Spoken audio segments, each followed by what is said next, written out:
Mamaya nasa Pinas na ako. Sobrang saya lang talaga. Sobrang surely for lifetime na po. Hi guys, good morning. You know what, where I am? OMG, andito pa ako sa Taiwan Airport and mamaya nasa Pinas na ako. Makikita ko na po ang mga mahal ko sa buhay. Lalo na po yung 3 months old baby na iniwan ko before. Na ngayon, he's going 3 years old na. Sobrang bilis lang talaga ng panahon, guys. Sobrang bilis lang talaga.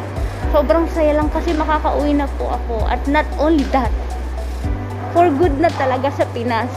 Sobrang saya lang talaga. Sobrang thank you Lord lang talaga.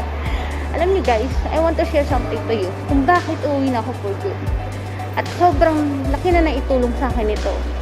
Hindi lang for now, but surely for lifetime na po.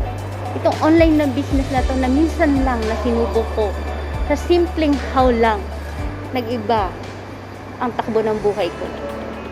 May future na ang mga anak ko at masasabi ko po kahit sino kayang-kayang gawin ang business. Basta magtiwala ka lang sa sarili mo na kaya mong gawin to. Kaya kung makikita mo ang video na to now, OFW ka, kabayan, o mommy, daddy, o anak ka man na nasa ibang bansa, gawin niyo tong business na to.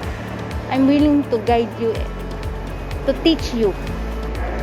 Kung makita mo po ang video na to, just send me now a message how, and I'm willing to guide you.